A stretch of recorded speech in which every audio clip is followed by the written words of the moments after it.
मेरे प्यारे बच्चों, आपके अपने हेमंत सर आपके लिए फर्स्ट करंट अफेयर की सीरीज लेके आ गए हैं। आईबीएसआई के लिए बहुत ही इंपॉर्टेंट सीरीज है। बोलचाल की भाषा में इसे समझने की कोशिश करेंगे, क्योंकि जनरली जो है करंट अफेयर रटी जाती है, लेकिन अगर हम इसे समझने की कोशिश करें तो हम इसे ज़्यादा लंबे टाइम तक याद रख सकते हैं, भूलेंगे नहीं। और एग्जाम में वही चीज़ चाहिए होती है, क्योंकि काफ़ी सारे ऑप्शन पूछ रखे होते हैं और उसमें से उस राइट आंसर को चूज करना थोड़ा सा टिपिकल हो जाता है। तो उसकी प्रैक्टिस भी करेंगे, करंट अफेयर को भी समझेंगे, दोनों चीज़ करेंगे। तो ये जो सीरीज है बेसिकली, चाहे आप जो है मैगजीन से प्रिपेयर कर रहे हो, क्योंकि मैगजीन भी पीआईबी और द हिंदू के न्यूज़पेपर से ही प्रिपेयर की जाती है, तो वो सारी चीज़ें आपको और उससे कहीं ज़्यादा एनरिच कंटेंट जो है आपको इसमें मिलेगा, और बहुत ही इजी लैंग्वेज में समझेंगे तो टिपिकल भी नहीं होगा। तो ज़्यादा देर नहीं करते, स्टार्ट करते हैं। First question.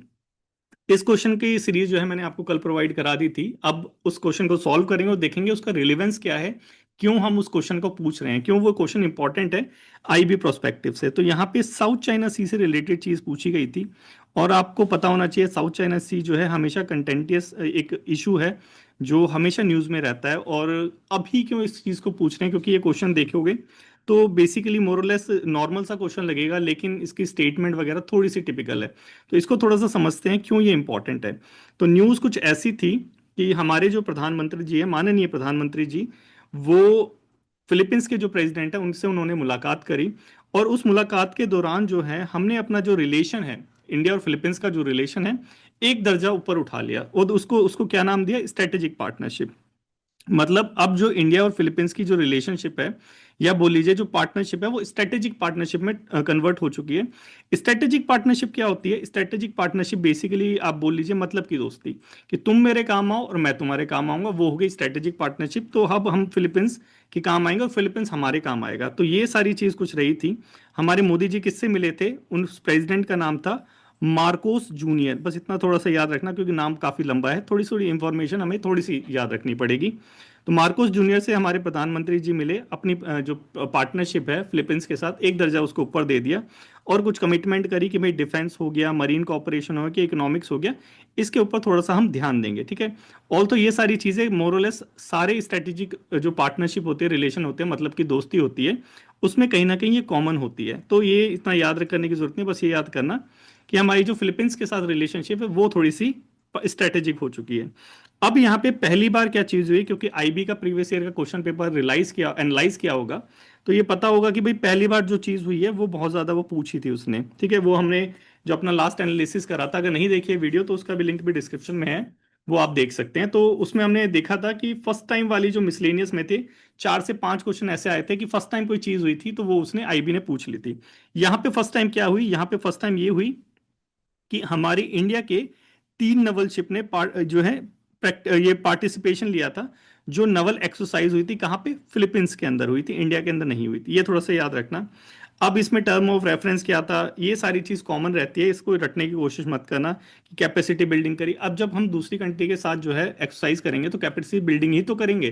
तो ये सारी चीज रटने की चीज नहीं है, बस थोड़ा सा एक बार पढ़ लेना। कैपेसिटी बिल्डिंग हो गई, मरी टाइम एक्टिविटी हो गई, ट्रेनिंग प्रोग्राम एक्सचेंज हो गए, ये तो जब करेंगे हम पार्ट जो हम नवल एक्सरसाइज करेंगे किसी के साथ, ये सारी चीज़ तो कॉमन रहती है, तो इसको याद करने की ऐसा इतनी जरूरत नहीं है। बस ये थोड़ा सा याद रखना कि हमने फिलीपींस के अंदर नवल एक्सरसाइज करी थी। फर्स्ट टाइम हमारे जो है 3 नवल शिप वहां पे पार्टिसिपेट करे थे। अब हम एग्रीड हुए थे मरीटाइम कॉपरेशन के लिए। कौन कौन एग्रीड हुए थे? इंडिया और फिलीपींस तो हुई थी, लेकिन इंडिया की तरफ से कौन एग्रीड हुआ था इस मरीटाइम कॉपरेशन के लिए? इंडिया की तरफ से था यहाँ पे coastal guard, Indian coastal guard. तो देखो यहाँ पे मिस्टेक हो सकती है कि यहाँ पे कोस्टल गार्ड की जगह वो आपको नेवी दे देगा, और बहुत सूट भी करता है कि भाई नेवी, अब जब मरी टाइम कॉपरेशन की बात हो रही है इंडिया और फिलीपींस की तरफ से, तो हमारी तरफ से जो एग्रीड हुआ होगा वो नेवी ही होगी। लेकिन यहाँ पे इंडियन कोस्टल गार्ड है और यहाँ पे फिलीपींस कोस्टल गार्ड है, ये दोनों एग्रीड हुए थे किसके लिए? मरी टाइम कॉपरेशन के लिए। तो ये थोड़ी सी चीज याद रखना। उसके बाद जो क्वेश्चन बना था वो बना था यहाँ से, ठीक है। ये सारी चीजें मैं बता देता हूं आपको। देखो इंडिया जो है, इंडिया की रिस्पेक्ट क्यों है ग्लोबली इतनी ज्यादा? क्योंकि इंडिया जो है हमेशा प्रेफर करता है किसको? इंटरनेशनल लॉज को। और साउथ चाइना सी में हो क्या रहा है? साउथ चाइना सी में हो ये रहा है कि जो चाइना है वो अपना दबदबा वहां पे बना रहा है, परेशान करता रहता है वहां पे आइलैंड जो कंट्रीज हो गई इंक्लूडिंग फिलीपींस। इसलिए फिलीपींस ने इंडिया के साथ जो है, क्योंकि चाइना दुश्मन, देखो दुश्मन दो लोगों का जो एक कॉमन दुश्मन होता है तो वो दोनों दोस्त हो जाए, दुश्मन का दुश्मन ऐसे दोस्त करके एक कहावत है, वही सेम चीज यहाँ पे भी अप्लाई होती है कि फिलीपींस को भी जो है चाइना परेशान करता है, इंडिया को भी चाइना परेशान करता है, तो क्यों ना भाई हम दोस्ती कर लें। तो वही चीज यहाँ पे हुई, स्ट्रेटेजिक पार्टनरशिप। समझ आया क्यों हुई, ये चीज हुई, ठीक है। अब फिलीपींस भी जो है वो कहता है कि भाई मैं भी इंटरनेशनल लॉज को फॉलो करता हूँ, इंडिया जो है वो भी कहता है कि मैं भी इंटरनेशनल लॉज को फॉलो करता हूँ। और वो इंटरनेशनल लॉज कौन सा है, वो इंटरनेशनल लॉ है UN convention on the law of the sea 1982। इसको थोड़ा सा याद रखना कि 1982 का जो ये यूएन का जो लॉ, सी वाला लॉ है, यूनिक यूएन क्लॉज जिसे हम कहते हैं, इंडिया और फिलीपींस इसको मानते हैं, ठीक है। इसीलिए स्ट्रेटेजिक पार्टनरशिप वो ये सारी चीज हुई। तो यहीं पे यही सारी चीज बातचीत कर रहे हैं, पीस बनाएंगे, प्रॉस्पेरिटी बनाएंगे, सिक्योरिटी बनाएंगे, यही सारी चीज करेंगे क्योंकि दोनों का दुश्मन एक है। तो ऐसा चीज को याद करने की जरूरत नहीं, याद करने की जरूरत किसको है कि हमारा स्टैंड क्या है। और एक सीरियस एस्पिरेंट को, ये देखो मैंने यहाँ पे लिख भी रखा है, इंडिया का क्या स्टैंड है वो पता होना चाहिए, क्योंकि इंटरनेशनल से भी यहाँ पे दो क्वेश्चन पूछे गए थे, नेशनल और इंटरनेशनल इवेंट जो भी हुए थे, तो ये इंटरनेशनल इवेंट के अंदर आ जाता है। तो इसकी क्वांटिटी दो थी अभी प्रीवियस ईयर के अंदर, अब आने वाले ईयर में बढ़ जाए तो क्या पता है, ठीक है। तो हर एक चीज को, हर एक डायमेंशन को हम अच्छे से डिस्कस करते रहेंगे, क्योंकि जो जो अभी ट्रेंड चल रहा है एग्जाम्स का, वही चल रहा है सरप्राइज करने वाला, एकदम से ट्रेंड चेंज हो जाता है, कोई क्वेश्चन एकदम से बढ़ जाता है, कोई क्वेश्चन एकदम से घट जाता है। तो सारी चीजों को ध्यान में रखते हुए हम अपनी प्रैक्टिस करेंगे, ठीक है। इंडिया का स्टैंड क्या है, इंटरनेशनल लॉज को हम फॉलो करेंगे, फिलीपींस ने बोला हम भी करेंगे, तो दोनों बन गए क्या, स्ट्रेटेजिक पार्टनरशिप, दोस्त बन गए, मतलब के दोस्त। ग्लोबल कॉमन्स, ठीक है, ग्लोबल कॉमन्स जो है वो सबका पार्ट देखते हैं, freedom of navigation, over flight, वही समुद्र के ऊपर सारी चीज करना, वो सारी चीज, और लेजिटिमेट कॉमर्स को एडवोकेट करते हैं, मतलब वही साउथ चाइना सी के अंदर जो है इंटरनेशनल लॉ को फॉलो करो। ये ग्लोबल कॉमन्स है, इसमें सबका वो पार्टिसिपेशन होना चाहिए, चाइना का कोई दबदबा नहीं है, इंटरनेशनल लॉ चलने चाहिए। ये सारी चीजें इंडिया का स्टैंड है, तो ये इंडिया का स्टैंड थोड़ा सा आपको पता होना चाहिए, ठीक है। तो समझ आ गया होगा इंडिया फिलीपींस के बीच में क्या हुआ। अब चलते हैं क्वेश्चन की तरफ। अब क्वेश्चन को सॉल्व करने की कोशिश करो। क्वेश्चन क्या कह रहा है, India views South China Sea as part of the global commons. अरे हाँ भाई, अभी तो हमने पढ़ा ये चीज, तो मतलब पहला स्टेटमेंट सही है, पहला सही है, तो ये हमारा गलत हो गया, ये हमारा गलत हो गया, मतलब अब दो 50-50 का मामला है। जब 50-50 का मामला हो तो भैया रिस्क ले सकते हैं, तो एक स्टेटमेंट पता है, मतलब 50% हमारा काम हो चुका है। दूसरी स्टेटमेंट में चलते हैं, India position on the South China Sea is based on UN convention on the law of the sea 1982। बिल्कुल, अभी तो यही देखा हमने, तो मतलब इसका आंसर क्या है, सी। ऐसे करके जो है आपको क्वेश्चन सॉल्व करना होता है, थोड़ा सा अपना दिमाग, थोड़ी सी अपनी नॉलेज लगानी होती है, ठीक है। पहला हो गया, नेक्स्ट चलते हैं। नेक्स्ट है हमारा क्रॉप हॉलीडे। ये क्वेश्चन मैंने कल आपको दिया था। इस क्वेश्चन को अगर आपने कल वाला नहीं देखा हो तो 1 मिनट का पॉज करो, पढ़ो क्या क्वेश्चन है, और फिर हम देखते हैं क्यों इंपॉर्टेंट है आईबी प्रोस्पेक्टिव से, ठीक है। देखो, आपको पता होना चाहिए हम रह रहे हैं भारत देश के अंदर, ठीक है। एग्रेरियन इकोनॉमी आप कह लीजिए कि 50% से ज्यादा जो है यहाँ पे जो हमारे युवा हैं एग्रीकल्चर सेक्टर के ऊपर डिपेंड करते हैं, प्राइमरी सेक्टर है हमारा, उसके ऊपर डिपेंड करते हैं। यहाँ पे कुछ भी हलचल होती है तो पूरे भारत में हलचल होती है, क्यों, क्योंकि 50% जनता हमारी यहाँ पे डिपेंड है। तो इस इंटरनल स्टेबिलिटी के लिए ये सेक्टर बहुत ज्यादा इंपॉर्टेंट है, तो इस सेक्टर में कोई भी हलचल हो रही है वो आपको पता होना चाहिए, ठीक है। क्रॉप हॉलीडे ये क्या चीज हुई, पहले क्वेश्चन पढ़ लिया होगा आपने, क्वेश्चन पढ़ने के बाद अब इसको सॉल्व करने की कोशिश करते हैं। पहले चलते हैं न्यूज के अंदर क्या चीज हुई। देखो, आंध्र प्रदेश के अंदर, यहाँ पे स्टेट का नाम जरूरी है क्योंकि आपने देखा था प्रीवियस ईयर के अंदर जब हमने एनालाइज करा था, हमने तो बस ट्रेंड ही एनालाइज करा था, क्वेश्चन तो एनालाइज नहीं करा था, इसको भी कर लेंगे। तो आपने देखा होगा कि इसके अंदर, जब आपने खुद देखा होगा तो इसके अंदर देखा होगा कि स्टेट स्पेसिफिक क्वेश्चन भी पूछ रखे हैं, तो आईबी वाले एस्पिरेंट को पता होना चाहिए स्टेट स्पेसिफिक चीजें। तो वही चीज यहाँ पे कवर हो रही है जो कहीं ना कहीं मैगजीन के अंदर छूट जाती है, क्योंकि वो जो है यूपीएससी प्रोस्पेक्टिव से बनाते हैं, यूपीएससी कभी स्टेट स्कीम्स वगैरह के बारे में पूछता नहीं है, तो यहाँ पे जो है आईबी वालों के लिए वो चीज थोड़ा सा जो है साइड इफेक्ट हो जाएगी अगर किसी जो है आईएएस वगैरह की मैगजीन वो पढ़ते हैं तो, ठीक है। तो देखो यहाँ पे आंध्र प्रदेश ने अभी जो है अभी क्रॉप हॉलीडे डिक्लेयर कर दिया। क्यों डिक्लेयर कर दिया, क्योंकि अभी पता होगा कि यूएसए जो है इंडिया के ऊपर जो है टैरिफ पे टैरिफ लगाया जा रहा है, और आए दिन न्यूज में आता रहता है। तो जो चीज बहुत ज्यादा न्यूज के अंदर आ रही है, जो चीज कंटेंटियस है, जो चीज विवाद में है, ठीक है, वो न्यूज बहुत ज्यादा इंपॉर्टेंट हो जाती है कॉम्पिटेटिव एग्जाम्स के लिए, ठीक है। तो वो चीज पे आपको पकड़ बनानी ही बनानी है, तो इस पे पकड़ बना लेते हैं क्योंकि आए दिन न्यूज में आ रहा है। तो टैरिफ लगा रहा है हमारा यूएस का प्रेसिडेंट इंडिया के ऊपर, और लगाया है किसके ऊपर, जो श्रिम्प्स होते हैं, जो सी एक्सपोर्ट वाली चीज होती है ना वहां पे, तो आंध्र प्रदेश वाले लोगों ने बोला कि भाई इतना टैरिफ लग रहा है तो एक दिन के लिए क्रॉप हॉलीडे लगा दो। तो अराउंड 30% जो है कहीं ना कहीं एक्सपोर्ट पे जो है टैरिफ लग गया है, तो उनकी जो रोजी रोटी के ऊपर बात आ गई है। इसलिए उन्होंने बोला कि अब टैरिफ पे लगा रहे हो तो हम क्रॉप हॉलीडे ले लेते हैं। इसलिए ये चीज जो है न्यूज के अंदर थी। समझ आ गया होगा क्रॉप हॉलीडे कहाँ पे लगा था? आंध्र प्रदेश के अंदर। अब क्वेश्चन क्या था? क्वेश्चन ये था, और कौन से सेक्टर से रिलेटेड है? एक्वाकल्चर सेक्टर से। श्रिम्प है ना यहाँ पे, देखो श्रिम्प। श्रिम्प वो जो छोटे छोटे मछलियों के वो होते हैं, खाते हैं जो लोग अदर कंट्रीज के अंदर, उसे कहते हैं श्रिम्प। इंडिया में नहीं खाते, खाते होंगे इतना ज्यादा नहीं खाते, सी फूड में आता है। ठीक है, तो एक्वाकल्चर सेक्टर आंध्र प्रदेश में रिसेंटली, ऐसे ही करके क्वेश्चन पूछता है, recently the aquaculture sector in Andhra Pradesh particularly shrimp farmers has been severely affected due to high tariff imposed by which country? USA का डोनाल्ड ट्रंप। तो बी आंसर इसका हो गया। ठीक है, ऐसे करके थोड़ा थोड़ा हमें याद रखना पड़ेगा कि भाई क्या चल रहा है, और उससे रिलेटेड जो है अगर क्वेश्चन आ जाता है तो वो हमें थोड़ा सा ध्यान रखना है। नेक्स्ट चलें। नेक्स्ट है हमारा ये कर्तव्य भवन 3 के ऊपर। ये क्वेश्चन है, 1 मिनट का पॉज लो और पढ़ो कि भाई क्या क्वेश्चन है, आंसर कर पा रहे हो या नहीं कर पा रहे, क्योंकि आंसर करना बहुत ज्यादा इंपॉर्टेंट है हमारे लिए। आंसर करेंगे तभी हमारे मार्क्स बनेंगे, तभी जो है इस वैकेंसी में अपनी जो है सीट सिक्योर होगी। ठीक है, तो सबसे पहले कर्तव्य भवन 3। देखो कंपटीशन बहुत ज़्यादा हाई है, सबको पता है। ठीक है, हर बच्चे को जॉब चाहिए, तो उस जॉब को पाने के लिए कुछ ना कुछ मेहनत तो करनी पड़ेगी। और वो मेहनत क्या है? रिवीजन करो, रिवीजन जितना ज़्यादा रिवीजन हो सकता है उतना। तो अपने पे थोड़ा सा भरोसा रखो बस। ये चीज़ मेनली चाहिए होती है। एटीट्यूड, एटीट्यूड एक होता है वॉरियर का एटीट्यूड। ठीक है, वो एटीट्यूड हमें रखना है, तभी जो है जॉब मिल पाती है। वरना वो जो टाइम पास वाले प्रिपरेशन करते हैं उसमें वो टाइम पास ही करते रहते हैं। तो टाइम पास नहीं करना, प्रिपरेशन करनी है जबरदस्त तरीके से। तो कर्तव्य भवन 3 अभी न्यूज में है रिसेंटली। क्यों न्यूज में है, क्या चीज है, ये चीज आपको आपसे यहाँ पे पूछी है कि कर्तव्य भवन 3 जो अभी न्यूज में है, क्या चीज है ये चीज। ठीक है, पहले देख लेते हैं कर्तव्य भवन 3 और देखते हैं क्यों ये जो इंपॉर्टेंट है IBACIU के एग्जाम के लिए। देखो सबसे पहले तो ये समझो, कर्तव्य भवन 3 क्या चीज है। अभी एक सेंट्रल सेक्रेटरीट की बिल्डिंग है जिसे साउथ ब्लॉक नॉर्थ ब्लॉक कहते हैं, दिल्ली के अंदर है। पता होगा जो CSS वगैरह के जो जॉब कर रहे हैं बच्चे, जो ASO वगैरह है मिनिस्ट्री के अंदर, उन्हें पता होगा नॉर्थ ब्लॉक साउथ ब्लॉक क्या आता है, वहीं पे उनका सारा वो रहता है। अब उसके अंदर होता क्या है, क्योंकि आपने भी आप में से कई बच्चे जो है गवर्नमेंट जॉब की प्रिपरेशन कर रहे होंगे, मैंने भी करी है, जॉब करी है।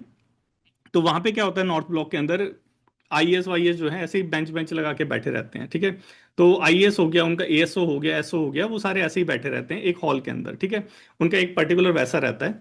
तो वहां पे क्या होता है, डिसीजन मेकिंग कर रहे हैं तो भाई लीक हो गई इन्फॉर्मेशन, डॉक्यूमेंट्स जो है ऐसे ही पड़े हुए हैं। तो उन सब चीजों को ध्यान में रखते हुए यही यहाँ पे रीजन हाईलाइट किया गया है, जो एक्चुअल में रीजन है भी। ठीक है, तो वो CSS के लिए सेंट्रल सेक्रेटरीट की जो सर्विसेज है, उन लोगों के लिए, या कह लीजिए मिनिस्ट्री वाले जो लोग हैं उन लोगों के लिए जो है एक भवन अलग से बनाया गया है, जिसका नाम रखा गया है कर्तव्य भवन 3। और भाई इंपॉर्टेंट क्यों ना हो, क्योंकि पूरी इंडिया की जो मैक्सिमम जो वर्किंग हो रही है गवर्नमेंट की, वो वहां से कंट्रोल हो रही है, क्योंकि मिनिस्ट्री है वहां पे, सीधे सेंट्रल मिनिस्ट्री है वहां पे। तो वो चीज वहां पे कुछ भी हरकत हो रही है वो बहुत ज्यादा इंपॉर्टेंट है आप सभी के लिए।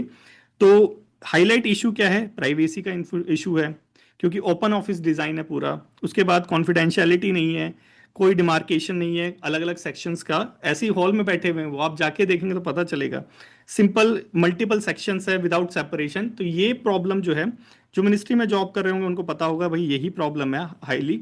मोरलेस एक आधी मिनिस्ट्री जो हो गई वहां थोड़ी सा अच्छा होता है, लेकिन मैक्सिमम यही हाल है। तो इस इशू को ध्यान में रखते हुए कर्तव्य भवन का निर्माण किया गया। अब ये जो इंपॉर्टेंट इसलिए और हो जाती है क्योंकि फर्स्ट है ये बिल्डिंग, 10 बिल्डिंग में से ये फर्स्ट बिल्डिंग है जो ये सेंट्रल सेक्रेटरीट के लिए बनी है। कहाँ पे बनी है? लुटियंस दिल्ली के अंदर बनी बनी है। किसने इनॉग्रेशन करा है? हमारे माननीय प्रधानमंत्री जी ने इनॉग्रेशन इसका करा है। सारी मिनिस्ट्री यहाँ पे बैठेगी। तो इंपॉर्टेंट तो डेफिनेटली है क्योंकि मिनिस्ट्री का मामला है। तो अब चलते हैं इस क्वेश्चन के ऊपर। अब ये है कर्तव्य भवन 3, रिसेंटली न्यूज में था, क्या चीज है ये? नई पार्लियामेंट है? नहीं भाई, नई पार्लियामेंट तो नहीं है ये पहली बिल्डिंग है under common central secretariat project. बिल्कुल यस, पहली बिल्डिंग है। भले ही इसका नाम जो है कर्तव्य भवन 3 हो, लेकिन है ये कौन सी? पहली बिल्डिंग। ये थोड़ा सा जो है कंफ्यूजिंग रहता है यहाँ पे, बाकी सारी चीज अच्छी है। तो इसका आंसर क्या हो गया हमारे प्यारे बच्चों? बी। तो न्यूज को भी समझ लिया हमने, थोड़ी सी प्रैक्टिस भी कर ली। चलो आगे चले। नेक्स्ट क्वेश्चन है ये आर्टिकल 370 के ऊपर। अब आप बोलेंगे यार आर्टिकल 370 को 6 साल से ज़्यादा हो चुके हैं, सर क्यों यहाँ पे जो है आप आर्टिकल 370 पूछ रहे हो? देखो 6 साल से ज़्यादा तो हो गए हैं, लेकिन अभी ये सुर्खियों में है, न्यूज़ में है, और 2 महीने बाद 3 महीने बाद आपका पेपर है। तो ये सारी चीजें यहाँ पे इंपॉर्टेंट हो जाती है कि आपको जो रिसेंटली न्यूज़ हो रही है, और हम जो है अभी जनवरी से लेके, मेरा टारगेट है आपको जनवरी से लेके आपके एग्जाम तक, एग्जाम से 1 महीने पहले तक, क्योंकि पेपर तो 1 महीने पहले बन ही जाता है, तो जनवरी से लेके आपके एग्जाम तक जितना भी जो आपका करंट अफेयर का पोर्शन है, स्पेशली करंट अफेयर का पोर्शन है, वो आपको मैं थोड़ा सा समझा दूं, लेमन लैंग्वेज में, रटवाना नहीं है, सिर्फ समझाना है। एक बार समझ गए तो फिर एग्जाम में वो आप कर ही लोगे। तो ये चीज़ मेरा थोड़ा टारगेट है, इसको हम करेंगे, ठीक है। तो आर्टिकल 370 अभी न्यूज में है। न्यूज में क्यों है? इस क्वेश्चन को करने से पहले, और आपको बाद में पता चलेगा कि हर एक सीरियस एस्पिरेंट को ये 370 के बारे में तो पता होना चाहिए। इसको करने से पहले पहले देख लेते हैं कि क्या है ये 370, न्यूज में क्या था। देखो अभी 5 अगस्त अभी रिसेंटली गया है, 5 अगस्त को है, ये 6th एनिवर्सरी थी आर्टिकल 370 की। और आपने अगर सीएपीएफ का पेपर देखा होगा, क्योंकि आईबी के जो पेपर है, पेपर बनाने वाले ये जो है एक ही तो एग्जाम वो रहते हैं, पेपर सेटर, मोर और लेस, ठीक है।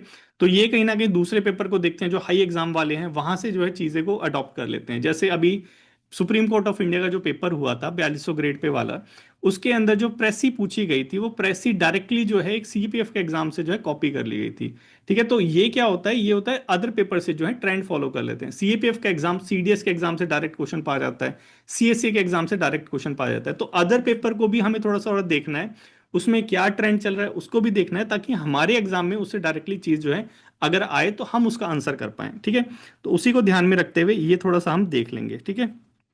अभी 5 अगस्त को 6th एनिवर्सरी हुई थी आर्टिकल 370 की। तो आर्टिकल 370 की एक कुछ कहानी है, उस कहानी को अगर हम अ, थोड़ा सा अगर आप कह लीजिए क्रिस्प में अगर देखना चाहें, तो ऐसा था कि आज़ादी के टाइम पे जब हम अलग हुए थे, तो इंस्ट्रूमेंट ऑफ एक्सेशन आपको पता होगा कि हमने ये जम्मू एंड कश्मीर के साथ करा था, क्योंकि जब राज्यों का विलय हो रहा था, जब ये जो छोटी छोटी प्रांत थी ये विलय हो रही, तो तीन जो प्रांत थी, एक हैदराबाद हो गया, एक जूनागढ़ हो गया, एक हमारा कश्मीर हो गया, ये तीनों लोग जो थे बोले हम इंडिया में नहीं मिलेंगे, क्योंकि ऑप्शन था तीनों तीनों के पास, इंडिया में मिलो, फ्रीडम रहो, या पाकिस्तान में मिल जाओ। तो यहाँ पे हैदराबाद को पुलिस के दम पे, जूनागढ़ को जो है जनमत के संग्रह के दम पे, और ये हमारा जो कश्मीर था, इसको इंस्ट्रूमेंट ऑफ एक्सेशन के दम पे हमने जो है अपने अंदर विलय करवा लिया था।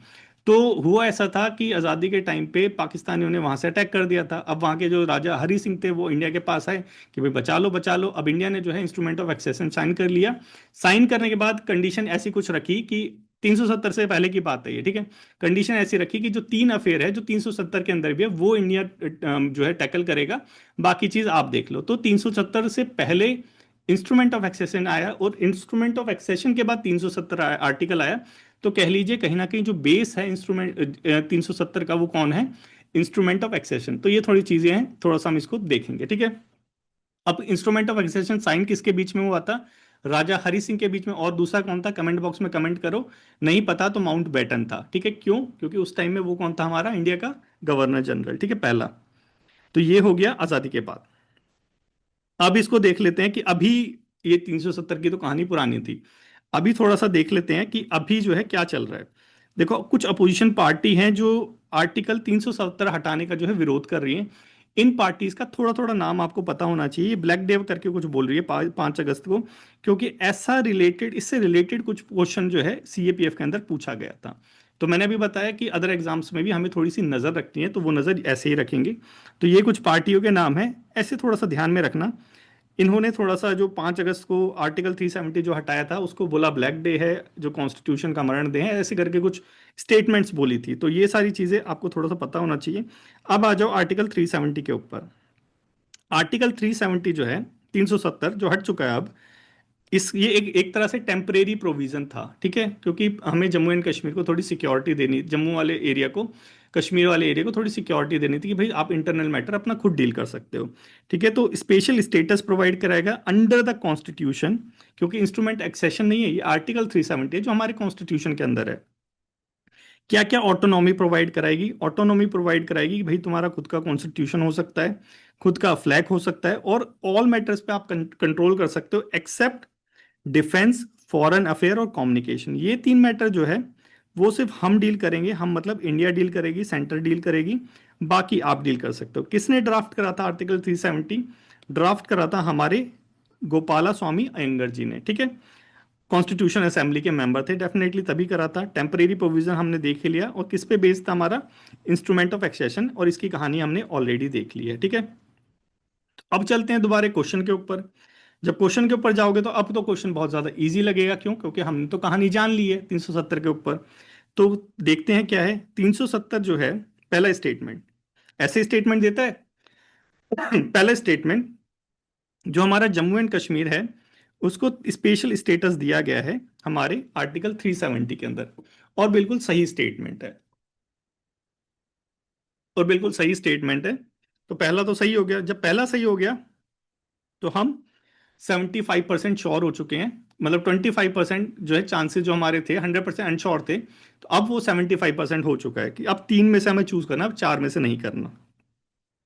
It allowed the state to have its own constitution, बिल्कुल बिल्कुल अपना कॉन्स्टिट्यूशन, अपना फ्लैग, और बहुत सारे और मैटर्स थे। जो तीन मैटर छोड़ के कौन कौन से मैटर थे? वो मैटर्स थे हमारे ये वाले, डिफेंस, फॉरेन अफेयर और कम्युनिकेशन।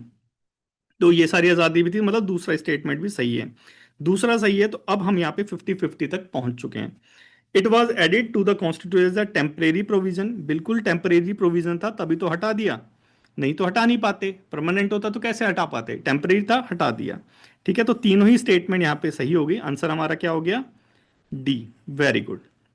नेक्स्ट चलें, समझ आ गया होगा। नेक्स्ट चलते हैं, ये वाला, ये है पीआईबी की न्यूज़, आज की है, अभी बस थोड़ी देर पहले ही मैंने आपके ग्रुप में भी डाली थी। काफ़ी बच्चों ने कमेंट भी करा कि क्या है इसका आंसर, तो काफ़ी बच्चों ने सही करा, काफ़ी बच्चों ने गलत करा। अब थोड़ा सा देख लेते हैं। क्वेश्चन है डीजी पिन के बारे में, और ऐसे जो वर्ड होते हैं जो कहीं ना कहीं स्ट्रेटेजिकली इंपॉर्टेंट भी होते हैं और दिखते नहीं है, तो वो क्वेश्चन भी कहीं ना कहीं पूछे जाते हैं। तो डीजी पिन के बारे में थोड़ा सा देख लेते हैं, भाई क्या चीज़ है ये डीजी पिन। पीआईबी के अंदर आ रखी है, पीआईबी की न्यूज़ है, ये डायरेक्टली पीआईबी से कर रखा है। तो डीजी पिन क्या चीज़ है, पहले इसको देख लेते हैं। देखो डीजी पिन क्या है, कि हमारा जो पिन कोड होता है बेसिकली, जितनी भी लोकेशंस होती हैं, सब लोकेशंस को हम बेसिकली करना क्या चाहते हैं, कि उसको एक्यूरेट लोकेशन बनाना चाहते हैं, ताकि हम जब सर्च वर्च मारे तो वो मिल जाए। उसके लिए अब डीजी पिन जो है वो एक करके कॉन्सेप्ट आ रहा है। तो ये चीज़ है basically DG pin, local location accuracy के लिए। पीआईबी ने डायरेक्टली एक ही वर्ड में, ये कीवर्ड है, कीवर्ड है लोकेशन एक्यूरेसी। अगर एक चीज आप दिमाग में रखोगे, तो कितनी भी बड़ी स्टेटमेंट दे दे, कितनी भी कंफ्यूजिंग स्टेटमेंट दे दे, वो आप सॉल्व कर लोगे, ठीक है। तो लोकल एक्यूरेसी के लिए जो है डीजी पिन बनाया गया है। कौन सी मिनिस्ट्री है? मिनिस्ट्री ऑफ कम्युनिकेशन का पीआईबी में लिखा हुआ है यहाँ पे, मिनिस्ट्री ऑफ कम्युनिकेशन, ठीक है। अब चलते हैं, डीजी पिन की फुल फॉर्म क्या है। देखो लोकेशन एक्यूरेसी के लिए तो प्लेस तो आना ही चाहिए उसके अंदर, place identification number. DG pin है तो सॉरी, इसके अंदर पिन तो होगा नहीं, तो इसका फुल फॉर्म है डिजिटल प्लेस आइडेंटिफिकेशन नंबर। किसी प्लेस को आइडेंटिफाई करने के लिए एक डिजिटल नंबर वहां पे प्रोवाइड करा दिया गया है, ठीक है। किस लिए कराया? लोकेशन एक्यूरेसी, वही यहाँ पे लिख रखा है, प्रिसाइज आइडेंटिफिकेशन ऑफ प्लेस, मतलब लोकेशन की एक्यूरेसी के लिए कि भाई कौन सी लोकेशन में है, उसका एक जो है डीजी पिन होगा, तो हमें एग्जैक्टली पता चल पाएगा कि कौन सा इंडिविजुअल कहाँ पे है। तो इंटरनल सिक्योरिटी के लिए डेफिनेटली ये इंपॉर्टेंट अपने आप में ही हो जाता है, लोकेशन एक्यूरेसी प्रोवाइड करा रहा है ना। तो ये सारी चीज़ है, बाकी सारी चीज़ ऐसे यहाँ पे बोल बचन है, डेफिनेटली बोल बचन है, क्योंकि मेन चीज़ तो हमें पता चलेगी भाई इसका यूज़ क्या है। देखो सबसे पहले हमें वट क्या चीज़ है डीजी पिन, ठीक है। लोकेशन एक्यूरेसी के लिए डिजिटल नंबर है, ठीक है, यही है डीजी पिन। क्यों है? वाई, किस लिए है? इंटरनल सिक्योरिटी के लिए, एक्यूरेसी के लिए, लोकेशन एक्यूरेसी के लिए बनाया गया है। तो ये सारी चीजें तो हमने ऑलरेडी इस छोटे से बॉक्स में प्रोवाइड करा दी गई है। तो ये सारी चीज हम क्यों पढ़े, ठीक है। तो ये आपका मन करे तो पढ़ो, नहीं मन करे तो मत पढ़ो। वही सारी चीज है कि location accuracy, location addressable, service delivery के लिए, प्लानिंग के लिए, गवर्नेंस ग्रीवांस के लिए, ये सारी चीज तो कॉमन है। ये तो एक बच्चा भी समझ लेगा कि भाई क्यों है ये डीजी पिन, इन्हीं सब चीज़ों के लिए है। गवर्नमेंट डिपार्टमेंट जो रिस्ट्रिक्शन तय करने के लिए इश्यूज आते हैं, वो सारी चीज़ सॉल्व करने के लिए, गवर्नमेंट एसेट वगैरह, ये सारी चीज़ों के लिए कि भाई कौन सी चीज़ कहाँ पे, उसके लिए डीजी पिन है। तो ये सारी चीज़ तो हम ऑब्जेक्टिव अपने आप भी समझ सकते हैं, कॉमन सेंस वाली चीज़ है। जो मेन चीज़ समझनी है वो ये कि डीजी पिन है क्या चीज़ और किस लिए, ठीक है। अब चलते हैं क्वेश्चन की तरफ। हम जब क्वेश्चन पे आएंगे तो हमें पता चलेगा कि यहाँ पे पूछ रखा है डीजी पिन के बारे में कि फुल फॉर्म क्या है। और हमने फुल फॉर्म वैसे तो यहाँ पे पहले ही पता कर ली है, लेकिन पीआईबी के अंदर ये चीज़ शायद नहीं बता रखी थी, और बता भी रखी तो मैंने शायद ध्यान से देखा नहीं होगा, लेकिन मेरे को नहीं मिली। तो यहाँ पे इसी से रिलेटेड फिर मैंने क्वेश्चन बना दिया। अब देखो आप बताओ कौन सा होगा। तो देखो डी से डिस्टल है, ये तो सबको समझ आ रहा है, लेकिन डिस्टल तो सबके अंदर है, तो काटे किसे। देखो हमें पिन से याद आता है, पिन जो है हमें लोकेशन फाइंड आउट करने के लिए होता है, ठीक है। तो पर्सनल आइडेंटिफिकेशन नहीं हो सकता, ए काट दो। परमानेंट इंफ्रास्ट्रक्चर नंबर नहीं हो सकता, दो काट दो। अब यहाँ पे दो में हमारा कांटा फंस गया कि पिन कोड है या प्लेस आइडेंटिफिकेशन नंबर है, नहीं पता। लेकिन अगर जब पिन को डिकोड करोगे तो सिर्फ यही बैठता है, PIN। तो मैक्सिमम चांसेस है कि आप सी पे जो है करके आएंगे। और हमारा सी ही आंसर जो है सही है, क्योंकि ये डिजिटल पिन कोड नहीं है जो रिप्लेस करेगा पोस्टल पिन कोड को। देखो ये ही स्टेटमेंट अपने आप को गलत बता देती है, क्योंकि कोई भी ऐसा स्ट्रक्चर डिजिटली हम बनाते नहीं है कि वो जो है फिजिकल स्ट्रक्चर को जो है रिप्लेस कर दे। तो पिन कोड, पोस्टल जो पिन कोड है उसको रिप्लेस करने के लिए डिजी पिन बनाया नहीं गया है, तो ये ऑटोमेटिकली गलत हो गई।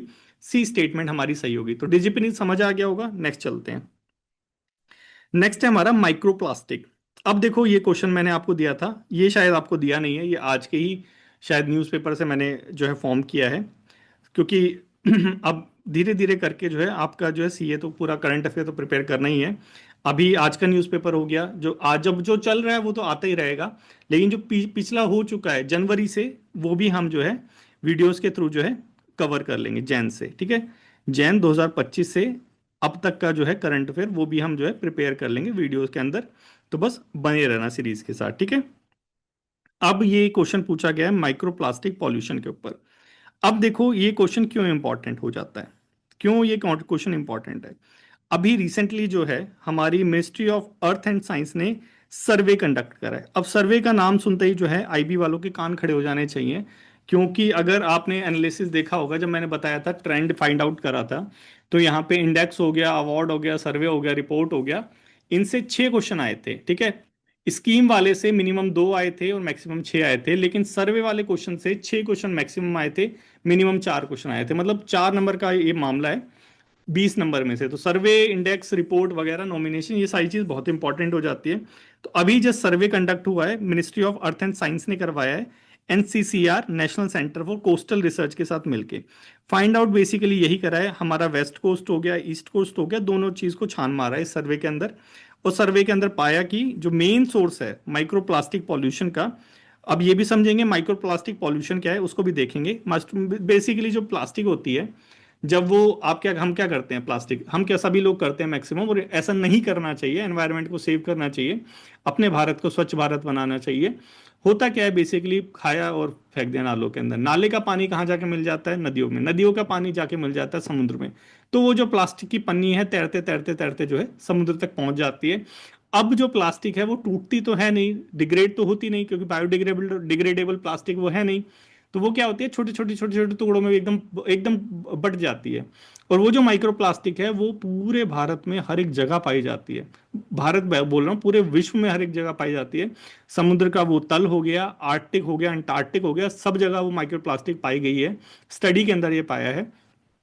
तो वो जो प्लास्टिक है उसका जो सोर्स है वो बताया कि रिवराइन इनपुट, रिवर से जो पानी आता है वो, प्लस जो हमारे मछुआरे लोग हैं वो अपना जो सामान वामान लेके जाते हैं वो समुद्र में ही फेंक फेंक देते हैं। ये दोनों चीज जो है बेसिकली पाया गया माइक्रोप्लास्टिक का सोर्स, मेन सोर्स, ठीक है।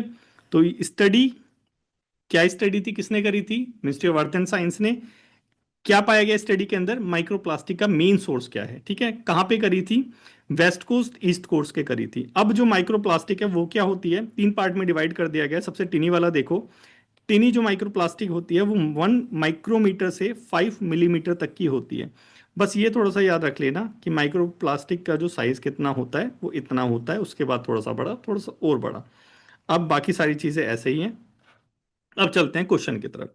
देखो क्वेश्चन के अंदर जैसा आईबी ने पूछा था वैसा ही करंट अफेयर की न्यूज आई, करंट अफेयर की न्यूज से वैसा ही क्वेश्चन फिर से तैयार हो गया, और हर साल ऐसे ही होता है।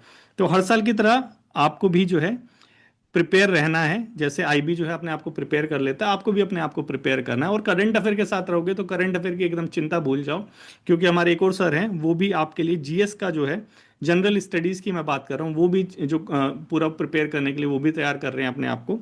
तो वो भी आपके लिए जल्दी ही आ जाएगा, ठीक है। तो माइक्रो प्लास्टिक जो हो गया, इसके ऊपर स्टेटमेंट दो दे रखी है। पहला स्टेटमेंट दे रखा है कि माइक्रोप्लास्टिक का जो सर्वे है वो अभी कंडक्ट कराया गया। किसने कराया? Ministry of earth and science ने एनसीसी के साथ, एनसीसीआर के साथ मिलके, कोस्टल रिसर्च वाले के साथ मिलके। बिल्कुल सही है, कोस्टल रिसर्च पे ही तो कराया है, ईस्ट और वेस्ट में। और किसने कराया? हमारी ministry of earth and science ने। ठीक है, तो पहला स्टेटमेंट सही है, पहला स्टेटमेंट सही, तो दो स्टेटमेंट ऑटोमेटिकली कट गए। अब उसके बाद इसमें रिवराइन इनपुट और अबंडेंट लॉस्ट जो सोर्स है वो पाया गया स्टडी के अंदर। बिल्कुल ये भी सही है, तो हमारा आंसर सी हो गया। ठीक है, लेकिन यहाँ पे जब भी क्वेश्चन का आंसर करोगे तो थोड़ा सा दिमाग खोल के करना है, क्योंकि यहाँ पे मिस्टेक होने के चांसेस रहते हैं। तो जल्दीबाजी में नहीं करना, अच्छे अच्छे से एक एक स्टेटमेंट पढ़ के करना है। नेक्स्ट चलें। नेक्स्ट है हमारा ये वाला क्वेश्चन। ये वाला क्वेश्चन मैंने आज ही जो है आपके ग्रुप में पोस्ट करा था कि कुछ बुक बैन हो गई है। इस बुक को पहले देखेंगे और ऐसे ही क्वेश्चन आईबी में पूछे जा रहे हैं। सबसे पहले देखते हैं कि भाई न्यूज़ क्या है, क्या हुआ, क्या है, क्यों ये सारी चीज़ हो रही है। जम्मू एंड कश्मीर के अंदर, जम्मू एंड कश्मीर की जो गवर्नमेंट है, 25 किताबों को जो है उन्होंने बैन कर दिया एक तरह से। 25 किताबों को बैन कर दिया। क्यों बैन कर दिया? उन्होंने बोला कि ये जो 25 किताबें हैं ये फॉल्स नरेटिव फैला रही हैं, जैसे सोशल मीडिया फैलाता है, और जो है सक्सेशनिस्ट की टेंडेंसी, मतलब विभाजित कर रही है जम्मू एंड कश्मीर को, तोड़ रही है जम्मू एंड कश्मीर को। इसलिए बोला इन 25 बुकों को जो है बैन कर दो। तो देखो, इंटरनल सिक्योरिटी का मैटर है, और यहाँ पे गवर्नमेंट ने बैन कर दिया 25 बुकों को। तो 25 में से 5 तो पता होनी चाहिए, और वो जो बहुत ज़्यादा फेमस राइटर्स हैं उनकी बुकों के नाम आपको पता ही होने चाहिए जो यहाँ पे बैन कर दिए गए। और लीगल प्रोविजन किसका यूज करा गया है? 98 सेक्शन भारतीय नागरिक सुरक्षा संहिता, और हमारा सेक्शन 52, 96, 97 भारतीय न्याय संहिता का ये सेक्शन यूज किए गए। और इससे रिलेटेड क्वेश्चन प्रीवियस ईयर में ऑलरेडी आ चुका है। भारतीय न्याय संहिता से रिलेटेड हमने एक एक्ट और लॉ में देखा था, दो क्वेश्चन पूछे गए थे प्रीवियस ईयर के अंदर।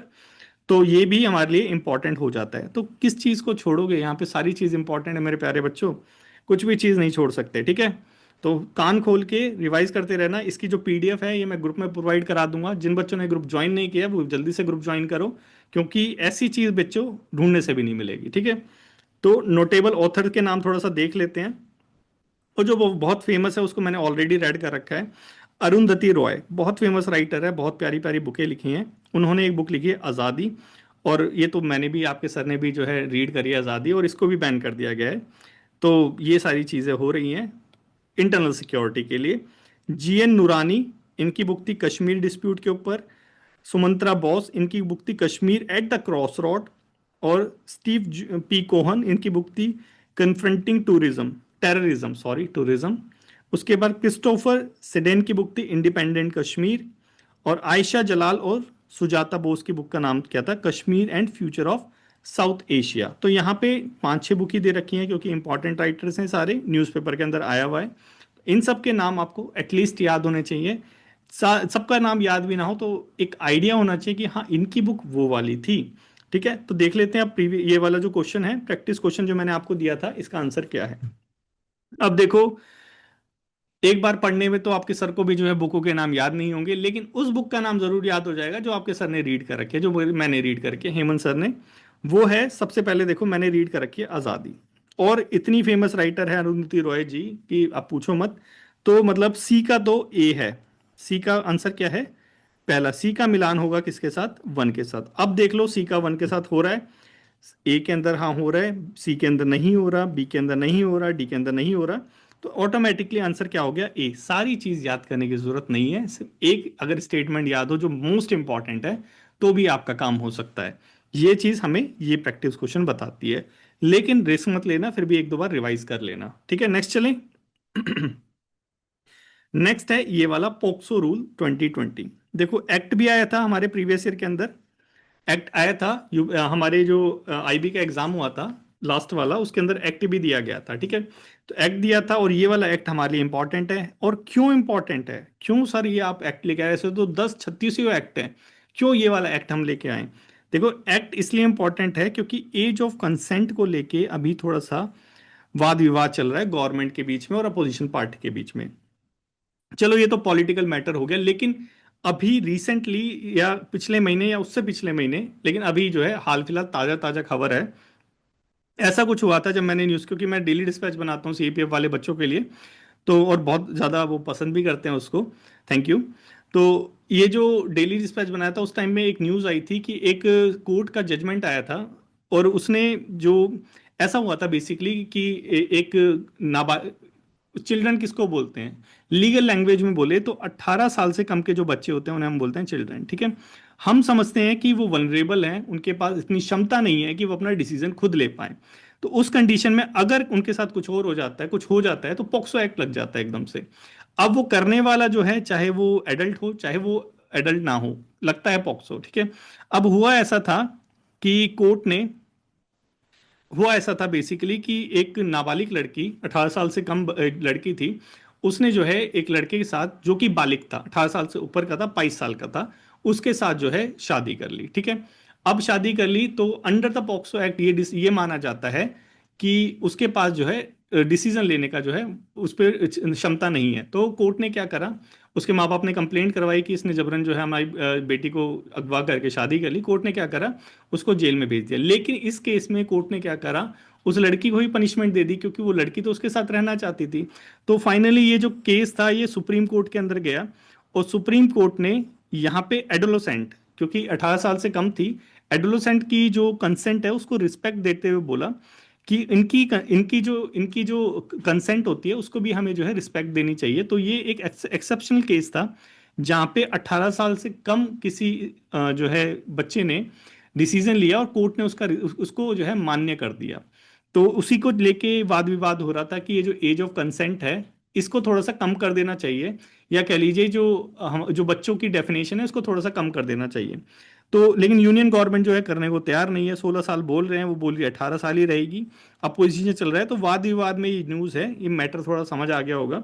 वाद विवाद में यूज ने ये न्यूज़ है, तो हमें पॉक्सो के बारे में पता होना चाहिए, क्योंकि सारी चीज जो है पॉक्सो से रिलेटेड है। यही सारी चीज यहाँ पे है। गवर्नमेंट ये बोल रही है कि अगर हमने 16 साल कर दिया तो ट्रैफिकिंग होने लगेगी, और पता नहीं कंसेंशुअल एक्ट के उसमें पता नहीं क्या क्या चीजें हो जाएगी, तो इसीलिए जो है गवर्नमेंट नहीं कर रही है। तो चलो ये तो वाद विवाद है, अभी ऐसा कुछ हुआ नहीं है। अभी एज क्या है, 18 साल, इतना थोड़ा सा याद रखना, ठीक है। अब देखते हैं इसके बारे में। ये कुछ मिनिस्ट्री का डेटा है, अगर मन करे तो पढ़ लो, नहीं मन करे तो कोई प्रॉब्लम नहीं है।